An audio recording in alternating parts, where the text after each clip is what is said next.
I'm Alec Perrotti, and I'm going to be playing the role of Hortensio. I'm Kyle Costello, acting as Petruchio. Jack Mathison, acting as Grumio. Verona, for a while I take to leave to see my friends in Padua, but of all my best beloved and approved friend, Hortensio, and I trow this is his house. Here, Sirrah Grumio, knock, I say. Knock, sir. Whom should I knock? Is there anyone who's rebuked your worship? Villain, I say, knock me here soundly. Knock you here, sir? Why, sir? What am I, sir? That I should knock you here, sir? Villain, I say, knock me at this gate, and rap me well, or I'll knock your knave's pate. My master is grown quarrelsome. I should knock you first, and then I know after who comes by the worst. Will it not be? Faith, Sirrah, you'll not knock, I'll ring it. I'll try how you can so fa, and sing it. Help, mistress, help! My master is mad! How knock when I bid you, Sirrah villain? How now? What's the matter, my old friend Grumio and my good friend Petruchio? How do you all at Verona? Signor Hortensio, come to you part of the parade. Con tutu il cuore ben trovato, may I say. Alla nostra casa benvenuto, molto onorato, Signor mio Petruchio. Rise, Grumio, rise, we will compound this quarrel. Nay, 'tis no matter, sir, what he alleges in Latin. If this not to be not a lawful cause for me to leave his service. Look ye, sir, he bid me knock him and rap him soundly, sir. Well, was it fit for a servant to use his master? So being perhaps, for all I see, 2:30, a pit bell, whom would to God I had well knocked at first, then had not Grumio come by the worst. A senseless villain, good Hortensio. I bade the rascal knock upon your gate and could not get him for my heart to do it. Knock at the gate? Oh heavens, spake you not these words plain, sirrah? Knock me here, rap me here, knock me well and knock me soundly? And come you now with knocking at the gate. Sirrah, be gone or talk not, I advise you. Petruchio, patience, I am at Grumio's pledge. Why this a heavy chance twixt him and you, your ancient trustee, pleasant servant Grumio. And tell me now, sweet friend, what happy gale blows you to Padua here from old Verona? Such wind as scatters young men through the world to seek their fortunes farther than home, where small experience grows. But in a few, Signor Hortensio, thus it stands with me. Antonio, my father, is deceased, and I have thrust myself into this maze, happily to wive and thrive as best as I may. Crowns in my purse I have, and goods at home, and so I am to come abroad to see the world. Petruchio, shall I then come roundly to thee and wish thee to a shrewd, ill-favoured wife? Thou'dst thank me but a little for my counsel, and yet I'll promise that she'll be rich and very rich. But thou art too much my friend, and I'll not wish thee to her. Signor Hortensio, twixt such friends as we few words suffice, and therefore, if thou know one rich enough to be Petruchio's wife, as wealth is burden to my wooing dance, be she be as foul as Florentius' love, as old as Sybil, and as cursed and shrewd as Socrates' Xanthopy, or a worse, she moves me not, or not removes at least affection's edge in me, where she, as rough as are the swelling Adriatic seas, I come to wive it wealthily at Padua, if wealthily then happily in Padua. Nay, look you, sir, he tells you flatly what his mind is. Why give him gold enough and marry him to a puppet or an old aglet baby, or an old trot with near a tooth in her head? Thou, she has as many diseases as 52 horses. Why nothing comes to amiss, so money comes withal. Petruchio, since we are stepped thus far in, I will continue that I broached in jest. I can, Petruchio, help thee to a wife, with wealth enough, and young and beauteous, brought up as best becomes a gentlewoman. Her only fault is fault enough, is that she is intolerable cursed, and shrewd and forward. So beyond all measure that were my state far worse than it is, I would not wed her for a whole mine of gold. Hortensio, peace. Thou know'st not gold's effect. Tell me her father's name, and 'tis enough, for I will board her, though she chide as loud as thunder when the clouds in autumn crack. Her father is Baptista Minola, an affable and courteous gentleman. Her name is Catherine Minola, renowned in Padua for her scolding tongue. I know her father, though I know not her, and he knew my deceased father well. I will not sleep, Hortensio, till I see her, and therefore let me be thus bold with you to give you over at this first encounter, unless you will accompany me thither.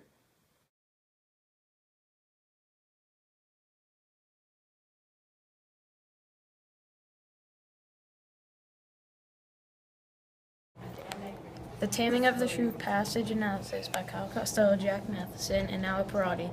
In Act 1, Scene 2, the Knock Scene, excerpted from Shakespeare's play, The Taming of the Shrew reveals how Petruchio and Hortensio are upper class, while Grumio is lower class, which is a problem because this scene reveals that the way a person speaks determines one's power in the play.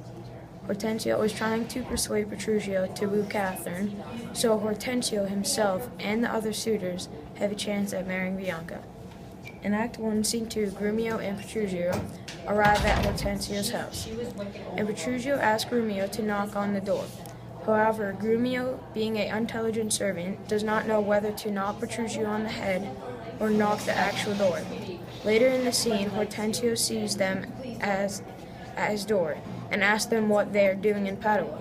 Next, Petruchio proceeds to tell Hortensio that he is happy to marry anybody. So Hortensio decides to tell him about Catherine to convince Petruchio to woo Catherine.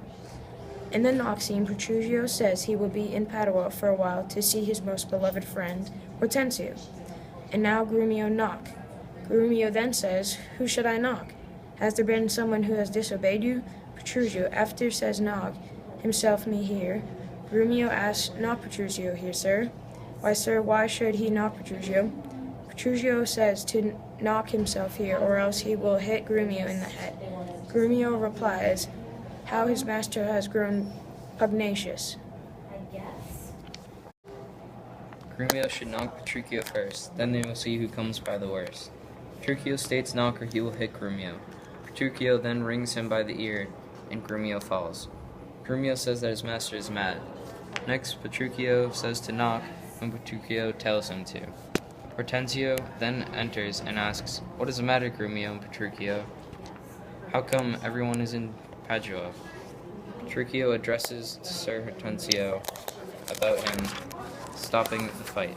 Next, Hortensio says, "Welcome to his house. Get up, Grumio.